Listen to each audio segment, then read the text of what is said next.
जो लोग बुद्धिमान है वह यह जानते हैं कि शब्द हथियार की तरह होते हैं जिनसे किसी को भी बचाया जा सकता है या किसी को भी मारा जा सकता है। अब आप सोच रहे होंगे कि शब्दों से किसी को मारा कैसे जा सकता है, तो जरा सोचिए, ज्यादातर आत्महत्याओं के पीछे किसका कारण होता है? किसी के पति ने कुछ कहा, किसी के पिता ने कुछ कहा और उन लोगों ने आत्महत्या कर ली। ये आत्महत्या किसके कारण हुई? वो पीड़ित के मन को इतना दुखी कर गए कि उसके मन से वो दुख सहना और ज्यादा बर्दाश्त करना नामुमकिन हो गया और इसी वजह से उन्होंने आत्महत्या कर ली। ऐसे ही आपके शब्द किसी को नया जीवन प्रदान कर सकते हैं। जब कोई आदमी उदास होता है या दुखी होता है तो आपके शब्द उसमें एक नया जोश, एक नया उत्साह भर सकते हैं और एक हारा हुआ आदमी अपने जीवन में एक नई शुरुआत कर सकता है। सिर्फ शब्दों के माध्यम से, हमारी वाणी के माध्यम से। तो अब तक आप ये तो समझ ही गए होंगे कि हमारे शब्द हमारे जीवन को किस तरह निर्धारित करते हैं, शब्दों में कितनी ताकत होती है और किसी से बात करते वक्त हमें कितनी सावधानी से अपने शब्द बोलने चाहिए। आज जो बौद्ध कहानी मैं आपको सुनाने वाला हूँ, उसमें आपको सीधे तौर पर कुछ ऐसे तरीके पता चलेंगे, कुछ ऐसी परिस्थितियाँ पता चलेगी जहाँ पे आपको हमेशा चुप रहना चाहिए। कुछ परिस्थितियों में अगर आप कुछ नहीं बोलेंगे तो वही आपके लिए सबसे ज्यादा बेहतर होगा। इससे पहले कि आप इस कहानी में खो जाएं, इस चैनल को सब्सक्राइब जरूर कर लें। तो चलिए कहानी शुरू करते हैं। एक बार की बात है, एक युवा लड़का एक बार एक बौद्ध भिक्षु के पास पहुंचा। वो काफी परेशान लग रहा था और उसने बौद्ध भिक्षु से जाकर पूछा कि हे महात्मा, मैं अपने आप से परेशान हूँ, अपने आप से दुखी हूँ, बाहरी रूप से मुझे कोई दुख नहीं है, मैं धन धान्य संपन्न हूँ, मुझे कोई शारीरिक रोग भी नहीं है, लेकिन मैं खुद से परेशान रहता हूँ, अपने मन से परेशान रहता हूँ। अक्सर मेरी बातों को मेरा कोई भी दोस्त गंभीरता से नहीं लेता है और न ही मेरे परिवार के लोग मेरी किसी बात को गंभीरता से लेते हैं। मैं जो कुछ भी सलाह देता हूँ या तो वह उसे मजाक में उड़ा देते हैं या फिर उसे गंभीरता से लेते ही नहीं है। मेरी बातों को कोई गंभीरता से क्यों नहीं लेता है? क्यों मेरी बातों पर कोई अमल नहीं करता? क्यों मेरी बातों में कोई रुचि नहीं दिखाता?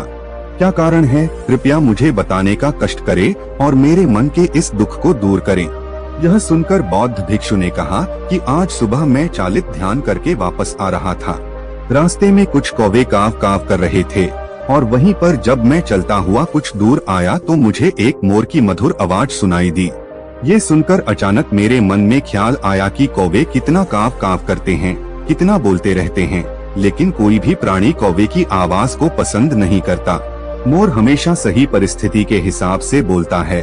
जब भी बारिश होने वाली होती है और बादल गरजते हैं और बारिश होने की आशंका होती है, ऐसे में मोर अपनी मधुर आवाज में गाता है जो सभी को प्रिय होता है, सभी को अच्छा लगता है। ऐसे ही अगर इंसान सही परिस्थिति के हिसाब से सही शब्द बोले, सही वाणी बोले, तो वही वाणी दूसरों के लिए संगीत हो जाती है, संगीत बन जाती है और दूसरे लोग तुमसे सम्मोहित हो जाते हैं और वहीं पर तुम्हें सब लोग गंभीरता से लेने लगते हैं। और दूसरी तरफ अगर तुम यूं ही बेफिजूल ऐसे ही बोलते रहते हो, बिना किसी बात के बोले चले जाते हो, तो फिर तुम्हें कोई गंभीरता से नहीं लेता। तुम उस कौवे की भांति हो जाते हो जिसकी वाणी कोई पसंद नहीं करता और बाद में तुम्हें दुख होता है कि तुम्हें कोई गंभीरता से क्यों नहीं लेता। इसीलिए अपने शब्दों को बेहद बुद्धिमानी के साथ इस्तेमाल करना सीखो। अगर तुम नहीं सीखोगे तो समाज में तुम्हें कोई सम्मान या कोई गंभीरता से नहीं लेगा। यह सुनकर वो युवा लड़का बोला कि हे महात्मा, मैं जानता हूँ कि मैं ज्यादा बोलने की बीमारी से ग्रस्त हूँ, मुझे इतना नहीं बोलना चाहिए, लेकिन मैं अपने आप पे काबू नहीं रख पाता और न ही मैं इतना बुद्धिमान हूँ कि मैं अपने शब्दों को नाप तोल कर बोल सकूं। मैं तो किसी से बात करते वक्त इतना सोचता भी नहीं कि मुझे अपने शब्द किस तरह इस्तेमाल करने हैं। कृपया करके कुछ ऐसी परिस्थितियाँ बता दीजिए जहाँ पर मुझे कम बोलना है या फिर बोलना ही नहीं है, हमेशा चुप रहना है। अगर आप मेरा ऐसे मार्गदर्शन कर सकते हैं तो मेरा जीवन आसान हो जाएगा और मुझे ज्यादा दिमाग या अपनी बुद्धि लगाने की भी जरूरत नहीं पड़ेगी। यह सुनकर बौद्ध भिक्षु ने मुस्कुराते हुए कहा कि बेटा, वैसे तो इंसान को हर परिस्थिति में सोच समझकर ही बोलना चाहिए, लेकिन अगर वो हमेशा होश में नहीं रह पाता है, ध्यान में नहीं रह पाता है, तो मैं तुम्हारे दैनिक जीवन की कुछ ऐसी परिस्थितियां बता रहा हूँ जहाँ पर तुम्हें हमेशा चुप रहना है। अगर तुम ऐसी जगहों पर कुछ बोलोगे तो तुम्हारा अपमान ही होगा या फिर तुम्हें कोई गंभीरता से नहीं लेगा। सबसे पहली जगह है, या यूं कहे ऐसी परिस्थिति जहाँ पर इंसान को हमेशा चुप रहना चाहिए, वो है जब किसी ऐसे विषय के बारे में बातचीत हो रही हो जिसके बारे में आपको कोई जानकारी ही नहीं है। तो ऐसी परिस्थिति में व्यर्थ में बीच में टांग अड़ाना, व्यर्थ का ज्ञान देना, आपको कुछ पता नहीं है लेकिन फिर भी आप अपना ज्ञान देने के लिए उत्सुक हैं, तो ऐसी जगह पर आपका अपमान ही होगा। जरा तुम खुद सोचो, जब कोई बीमार आदमी अपनी बीमारी के बारे में चर्चा कर रहा हो और आपको उस बीमारी के बारे में कोई भी ज्ञान नहीं है, लेकिन फिर भी आप व्यर्थ में बेकार में उसे ऐसी ऐसी औषधियाँ बता रहे हैं जिनका उसकी बीमारी से कोई तालमेल ही नहीं है, तो ऐसे में आप अपनी प्रतिष्ठा अपने हाथों से खो रहे होते हैं और आपको पता ही नहीं होता। ऐसी परिस्थिति में आदमी को हमेशा सुनना चाहिए। ध्यान से सुनना भी एक कला होती है। अगर आप सुनने का दिखावा करेंगे तो कहीं ना कहीं सामने वाले आदमी को ये एहसास हो जाता है कि ये मेरी बात पूरे ध्यान से नहीं सुन रहा है।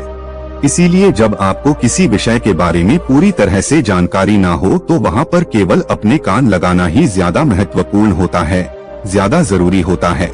आप उस इंसान की बातें ध्यान से सुन सकते हैं और इसी बीच आप दोनों के बीच एक संबंध पैदा होगा और वह संबंध सच्चा होगा, क्योंकि आपने उसके बात को बड़े ही ध्यान से सुना है और इस बात का पता सामने वाले को भी होता है।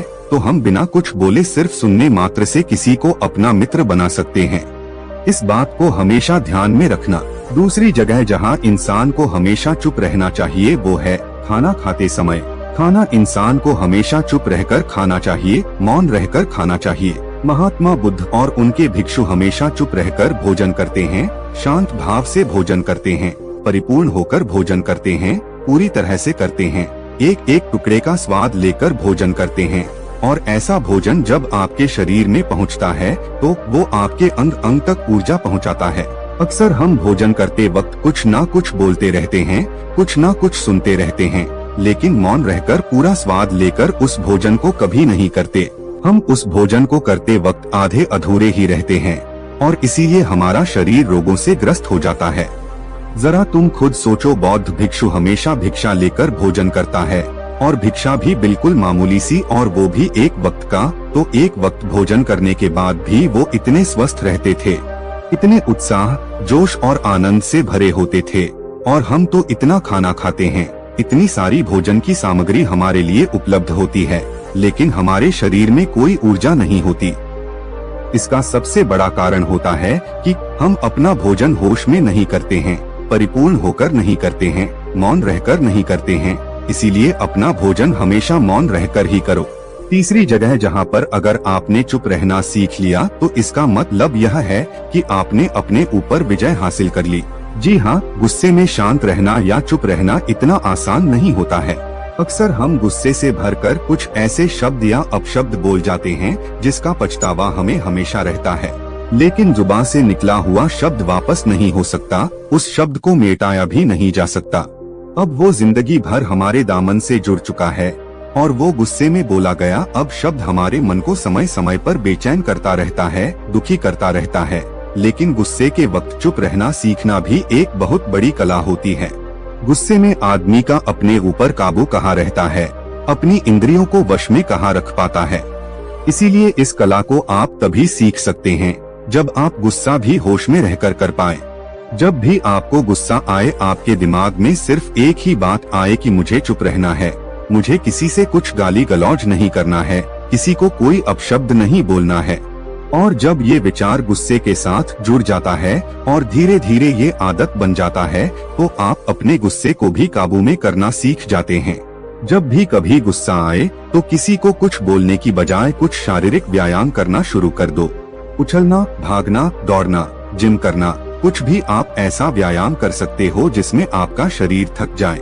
आप पाएंगे कि जब आपका शरीर थक जाता है तो आपका मन भी शांत हो जाता है। आपने उस गुस्से की ऊर्जा को एक सकारात्मक रूप दे दिया। और यही बुद्धिमान व्यक्ति की पहचान होती है, जो दूसरों के तानों से भी अपना घर बना लेता है, अपनी कामयाबी के रास्ते निकाल लेता है। वही सच में बुद्धिमान आदमी है जो जहर को भी दवा बनाकर इस्तेमाल करना सीख जाए, वही असली बुद्धिमान होता है। चौथी जगह जहां आप चुप रहेंगे तो आपके लिए वही सबसे ज्यादा बेहतर होगा। जब 4 लोग आपस में बैठकर बातें कर रहे हों, कोई बैठक कर रहे हो, तो वहाँ पर जब 4 लोग बात कर रहे होते हैं तो चारों लोग एक साथ तो बात कर नहीं सकते। एक बार में एक व्यक्ति बोलेगा और 3 सुनेंगे, तभी वो बैठक कामयाब हो पाएगी, तभी वो चर्चा सही रूप में आगे बढ़ पाएगी। लेकिन अगर कोई आदमी ऐसा बैठा हुआ है जो बीच में ही दूसरे की बात काटकर अपनी बात को ऊपर रखना चाहता है, तो ऐसे में वो चर्चा या वो बैठक आपको कहीं नहीं पहुंचाएगी और चारों लोगों के बीच आप सबसे मूर्ख कहलाओगे। अगर आपको अपनी बात कहनी है तो सामने वाले को अपनी बात पूरा करने दो, उसके बाद अपने विचार रखो। यही एक भद्र पुरुष या फिर कहें अच्छे आदमी की पहचान होती है। और आखिरी जगह, अगर हमारे माता पिता हमें कुछ कह देते हैं, हमारे बड़े बुजुर्ग हमें किसी बात पर डांट देते हैं या हमें थप्पड़ भी मार देते हैं, तो ऐसी जगहों पे आपका चुप रहना ही उनके प्रति सम्मान दिखाएगा, उनके प्रति आदर का भाव व्यक्त होगा। अगर आप उनके सामने उनका विरोध कर देते हैं, उनका प्रतिरोध कर देते हैं, तो वो गुस्सा तो थोड़ी देर बाद शांत हो जाएगा, लेकिन वो कही गई बात, वो विरोध किया हुआ शब्द या फिर कुछ भी उल्टा सीधा हमेशा आपके मन को सताएगा और आपके माता पिता को हमेशा यही लगेगा कि ये हमारी इज्जत नहीं करता, हमारी बात नहीं मानता क्योंकि ये कमाने लग गया है, ये बड़ा बन गया है। ऐसी ऐसी बातें उठेंगी, ऐसे ऐसे तंज कसे जाएंगे। इसीलिए ऐसी जगह पे आप मौन रहिए, चुप रहिए, कुछ मत बोलिए, अपने गुस्से को अपने अंदर ही पी लीजिए, कुछ व्यायाम कर लीजिए, भाग लीजिए, दौड़ लीजिए, आपका मन अपने आप शांत हो जाएगा। आखिर में बौद्ध भिक्षु ने अपनी बात को खत्म करते हुए कहा कि कम शब्दों में अपनी भावनाओं को उतारना सीखो। शब्द हथियार की तरह होते हैं, बोलो तो होश में बोलो, ध्यान में बोलो। जीवन शैली ऐसी बना लो कि आप जब भी बोलो पूरे होश में रहकर बोलो, पूरे आनंद के साथ बोलो, पूरे प्रेम के साथ बोलो। ऐसी वाणी बोलो जो दूसरे के दिल को ठंडक पहुंचाती हो, दूसरे के मन को भी शांत कर देती हो, और वो तभी संभव है जब आप प्रतिपल होश में रहकर बोलेंगे। इसके बाद वो युवा लड़का बौद्ध भिक्षु के सामने नतमस्तक हो गया और उनको प्रणाम करते हुए अपने घर वापस लौट गया। उम्मीद करता हूँ कि यह कहानी आपको जरूर पसंद आई होगी। पसंद आई हो तो अपने दोस्तों के साथ शेयर जरूर करें, और चैनल पर नए हैं तो चैनल को सब्सक्राइब जरूर करें ताकि वीडियो आपके पास पहुँच पाए। धन्यवाद।